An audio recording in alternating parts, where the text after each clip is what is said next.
민수기 20장 1절부터 13절, 구약성경 194쪽입니다. 첫째 달에 이스라엘 자손 곧 온 회중이 신광야에 이르러 백성이 가데스에 이르더니 미리암이 거기서 죽음에 거기에 장사되니라. 회중이 물이 없으므로 모세와 아론에게로 모여드니라.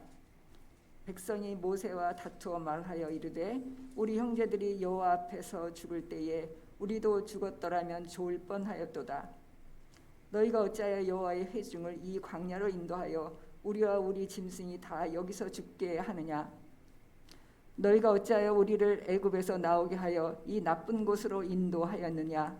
이곳에는 파종한 곳이 없고 무화과도 없고 포도도 없고 석류도 없고 마실 물도 없도다. 모세와 아론이 회중 앞을 떠나 회막문에 이르러 엎드리매 여호와의 영광이 그들에게 나타나며 여호와께서 모세에게 말씀하여 이르시되 지팡이를 가지고 네 형 아론과 함께 회중을 모으고 그들의 목전에서 너희는 반석에게 명령하여 물을 내라 하라. 내가 그 반석에 물을 내게 하여 회중과 그들의 짐승에게 마시게 할지니라. 모세가 그 명령대로 여호와 앞에서 지팡이를 잡으니라. 모세와 아론이 회중을 그 반석 앞에 모으고 모세가 그들에게 이르되 반역한 너희여 들으라. 우리가 너희를 위하여 이 반석에서 물을 내랴 하고 모세가 그의 손을 들어 그의 지팡이로 반석을 2번 치니 물이 많이 솟아나오므로 회중과 그들의 짐승이 마시니라. 여호와께서 모세와 아론에게 이르시되 너희가 나를 믿지 아니하고 이스라엘 자손의 목전에서 내 거룩함을 나타내지 아니한 고로 너는 이 회중을 내가 그들에게 준 땅으로 인도하여 드리지 못하리라 하시니라. 이스라엘 자손이 여호와와 다투었으므로 이를 무리바 무리라 하니라. 여호와께서 그들 중에서 그 거룩함을 나타내셨더라. 모세는 왜 가나안 땅에 들어가지 못했을까요? 모세는 위대한 영적 지도자였습니다. 출애굽을 이끌고 광야 40년 동안 이스라엘을 인도했습니다. 하지만 가나안 땅을 눈앞에 두고 여호사에게 물려주며 쓸쓸하게 퇴장했습니다. 죽어서 물러나는 것이 아닙니다. 하나님이 거기까지라고 하셨기 때문입니다. 모세는 하나님의 뜻에 순종하면서 수많은 기적을 나타냈습니다. 더구나 하나님을 직접 대면한 사람입니다. 마치 친구와 이야기하듯 하나님을 만났습니다. 성경에 그런 사람은 예수님을 빼고는 없습니다. 그랬던 모세가 꿈에도 그리던 약속의 땅 가나안에 들어가지 못했습니다.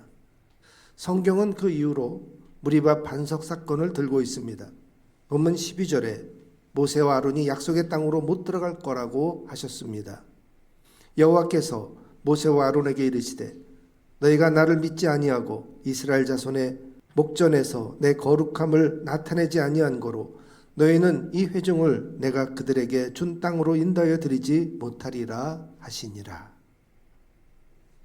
그런데 이 본문을 읽으면서 모세가 무엇을 잘못했는지 찾는 게 좀 애매합니다. 어떤 사람들은 모세가 화를 내며 지팡이로 반석을 2번 쳤기 때문이라고 합니다. 하지만 한 번만 쳐야 된다는 법도 없었고 모세가 화를 냈다고 하는 근거도 없습니다. 화를 내긴 냈지만 그 화가 사실은 정당한 화로 보입니다. 혹시 그깟 일로 충성을 다한 모세를 징벌한 것이라면 좀 지나칩니다. 정말 단 한 번의 실수가 모세를 가혹한 운명으로 이끌었을까요? 13절에 무리바로 이름 지은 것은 이스라엘 자손이 여호와와 다투었기 때문이라고 했습니다.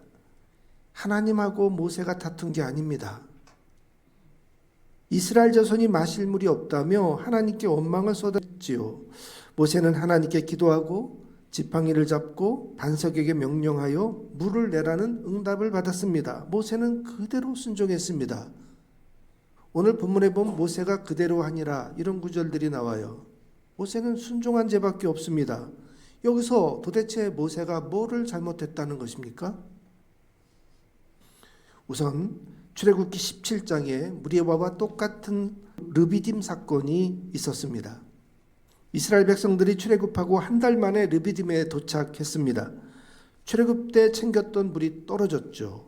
광야에서 마실 물을 구할 수가 없었습니다. 백성들은 모세와 하나님을 원망하면서 물을 찾았습니다.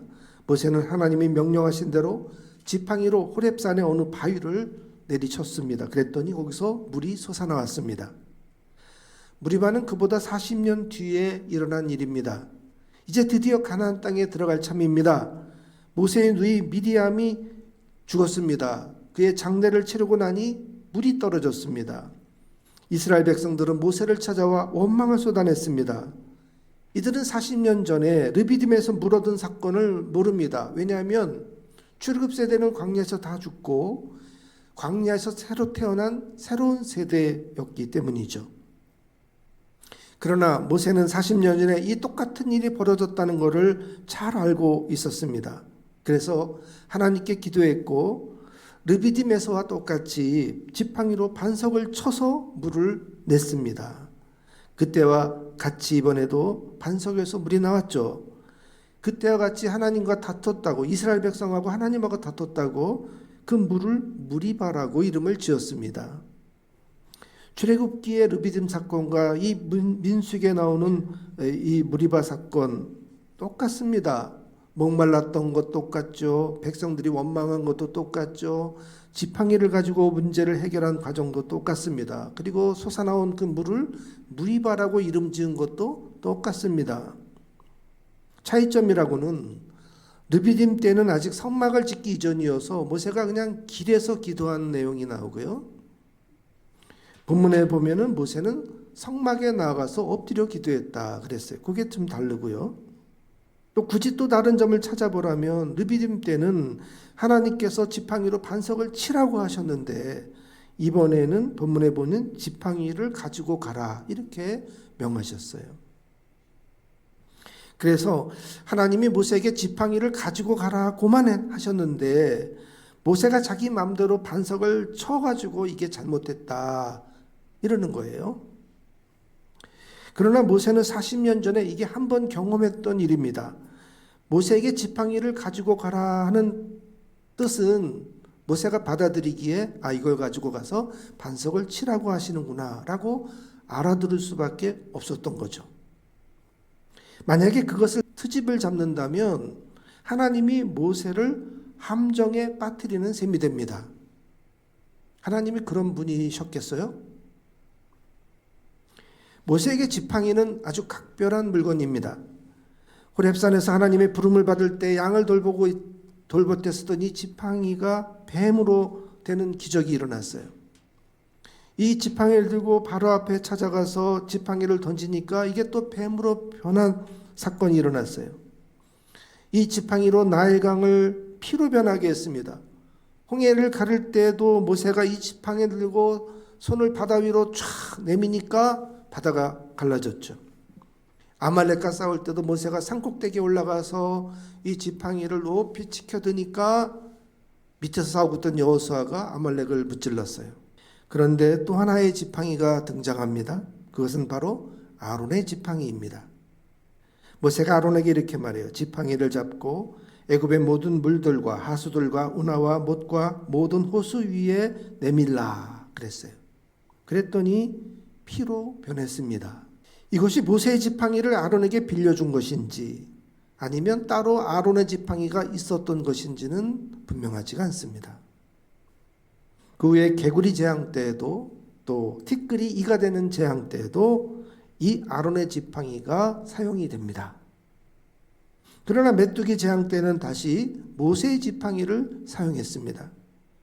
모세가 르비딤에서 반석에서 물이 나게 할 때 이 지팡이를 썼는데 그 이후에는 이 지팡이를 쓸 일이 없어집니다.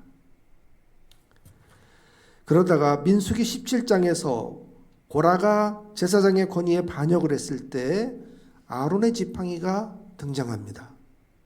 성막 앞에 두었던 다른 지파의 지휘관들의 지팡이는 그대로였고 아론의 지팡이에서만 싹이 움돋았습니다. 그 다음에 꽃이 피고 살구 열매가 열렸습니다. 하나님께서 아론의 가문을 대제사장으로 들어서 쓰신다는 표징이었습니다. 하나님은 아론의 이 쌍난 지팡이를 법궤에 간직하게 하셨습니다. 이 지팡이를 반역한 자들에 대한 경고로 삼기 위해서였죠. 이렇게 성경에 지팡이에 대한 이야기가 좀 뒤죽박죽입니다.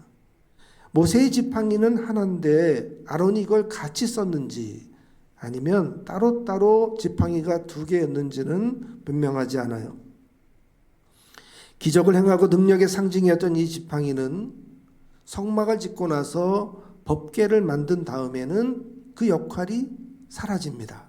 이제는 이 법궤가 하나님 임재의 상징이 되었습니다.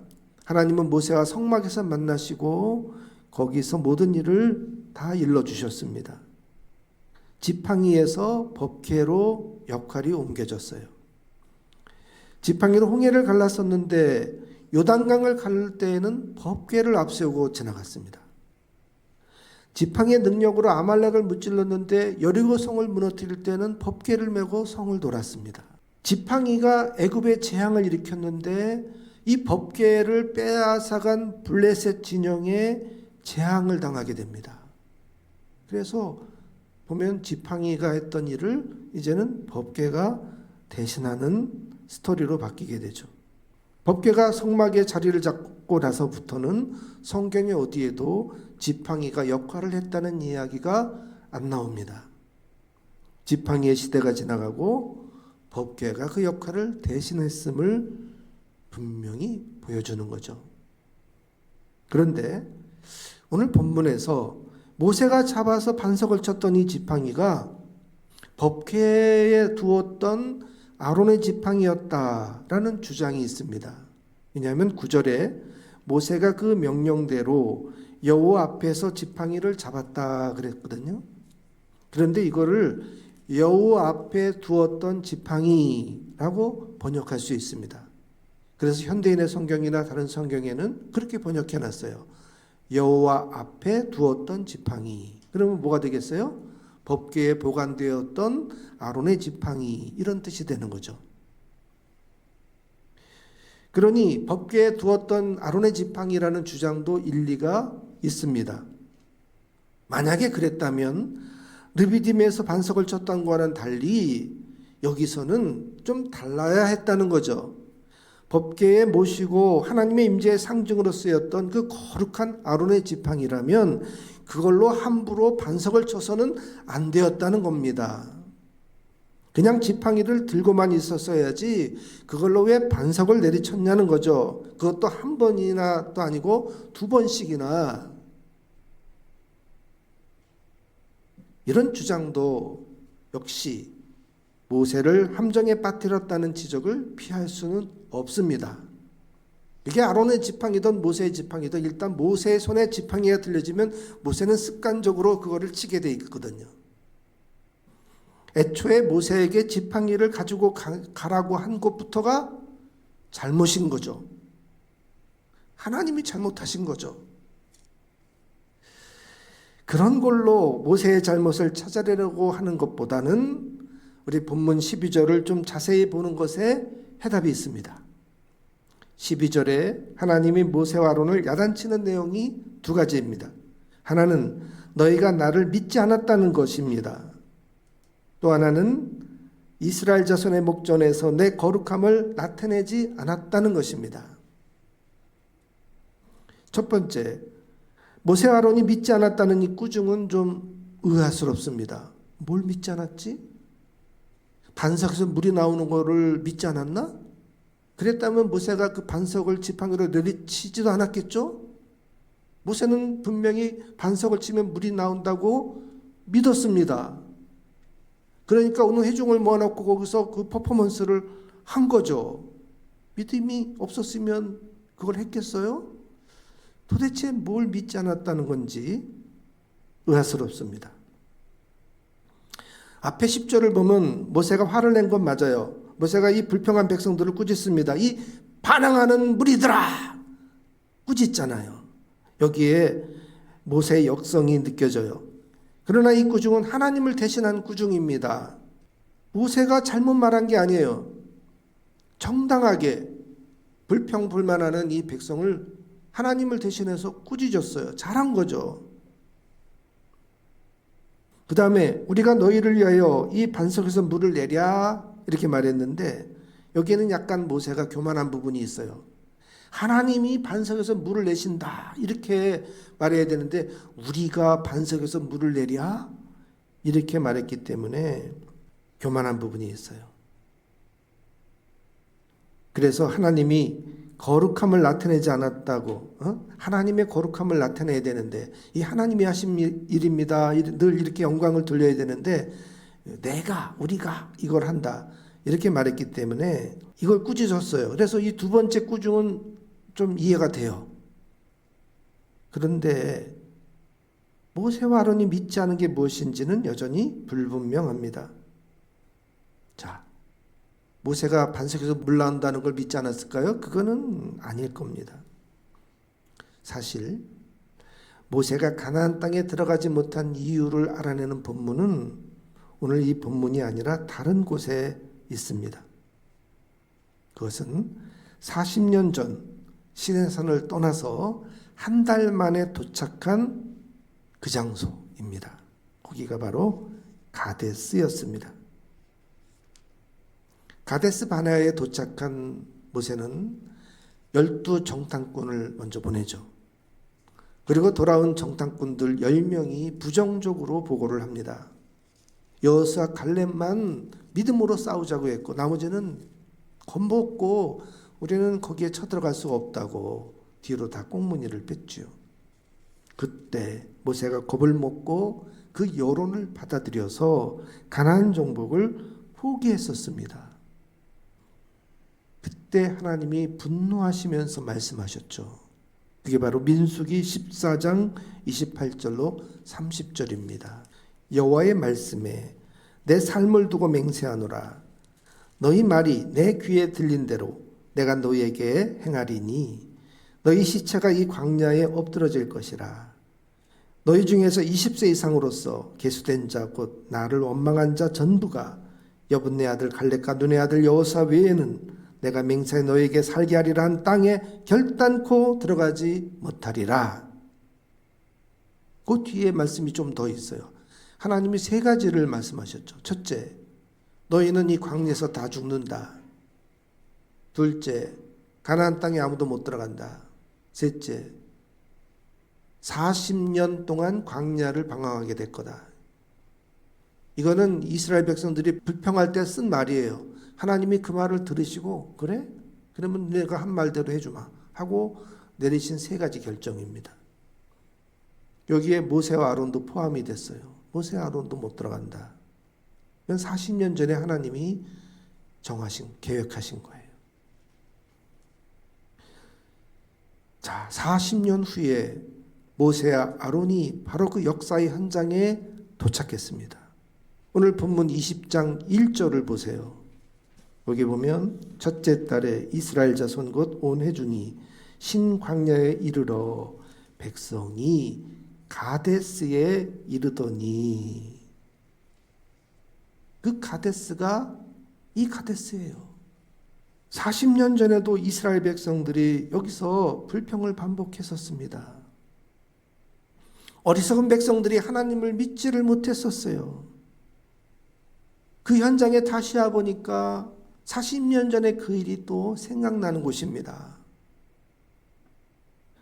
그때 하나님이 40일 동안을 정탐을 했는데 그 하루를 1년으로 계산해서 40년 동안 광야 가나안 정복을 미루게 하셨어요.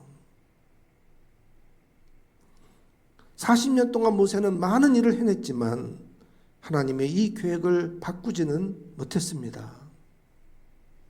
그때 워낙 치명적인 믿음의 실수를 저질렀기 때문이죠. 오늘 본문에 보면 이스라엘 백성들이 불평하는 거 한번 본문을 보세요. 3절을 보면은 우리 형제들이 여호와 앞에서 죽을 때, 즉 출애굽한 세대가 광야에서 죽을 때 우리도 죽었더라면 좋을 뻔하였노라. 4절에 보면 너희가 어찌하여 여호와의 회중을 이 광야로 인도하여 우리와 우리 짐승이 다 여기서 죽게 하느냐. 5절을 보면 어찌하여 우리를 애굽에서 나오게 하여 이 나쁜 곳으로 인도하였느냐? 여기는 뭐 무화과도 없고 포도도 없고 석류도 없고 농사지을 땅도 없고 이렇게 불평하는 거예요. 여러분, 불평 불만 속에는요, 자기 자신을 저주하는 말들이 들어가 있어요. 여기 이스라엘 백성들이 하는 말을 보세요. 원망하는 말인데, 우리를 죽게 놔두지 그랬냐? 우리를 왜 애굽에서 끌고 왔냐? 이 나쁜 땅으로 와서 어떻게 할 거냐? 자기 자신에게 저주 거는 말들을 쏟아내잖아요. 우리가 이 불평할 때 말 조심해야 됩니다. 신경질 난다. 신경에 염증이 생겨서 마비가 되면 어떻게 되겠어요? 속이 썩어 문드러진다. 아니, 다 암에 걸려서 썩어요.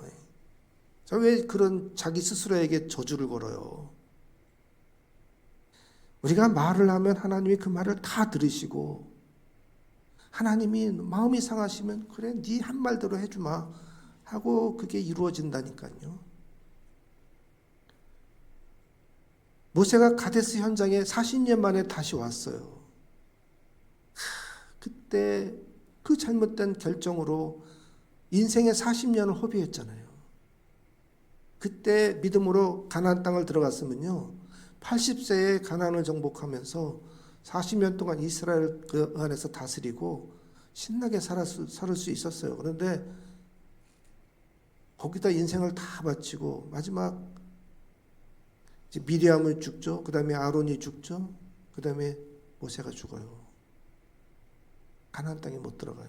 그러니 얼마나 이게 가슴에 새겨진 장소였겠어요, 거기가. 그리고 그때 하나님에게 너 그 땅에 못 들어간다는 말씀을 40년이나 받았는데, 그게 생각나는 말씀. 너 믿음이 없어서 여기 못 들어가는 거야 할 때, 모세는 40년 전에 하나님이 말씀하신 그 말씀을 떠올리게 된 거죠. 기껏 모세가 지팡이를 갖고 반석을 뭐 2번 쳤냐 3번 쳤냐 가지고 하나님이 못 들어간다 이러신 게 아니고, 모세가 화를 내고 반석을 지팡이로 2번 내리쳤기 때문에 가나안 땅에 못 들어간 것이 아닙니다. 모세는 40년 전에 이미 믿음 없는 판단을 하여 하나님의 계획에 순종하지 않았습니다. 하나님은 그때 일러주셨던 그 일이 다시 생각나게 하신 것 뿐입니다. 하나님이 뜻을 정하시면 그것을 되돌리기는 어렵습니다. 인생에서 그저 우리의 믿음은 다 고만고만합니다. 별로 차이가 안 나요. 기껏해야 기도 열심히 하는 사람이 있고 좀 듬성듬성하는 사람이 있습니다. 그러나 기도 열심히 하는 사람도 어느 순간에 또 듬성듬성 가거든요. 그러니까 사실 하나님이 볼 때는 다 도토리 키재기식으로 우리의 믿음이 다 비등비등 거기서 거기에요. 그런데 이게 정말 결정적인 순간에 아주 중요한 판단을 내릴 때 믿음의 결정을 하느냐 아니면 불신하는 결정을 내리느냐는 이건 엄청난 차이가 있는 겁니다. 여러분, 우리가 살면서 그런 믿음의 결정을 내려야 될 때가 있어요. 그때 잘 판단합시다. 잘 결정합시다. 믿음으로 승리합시다.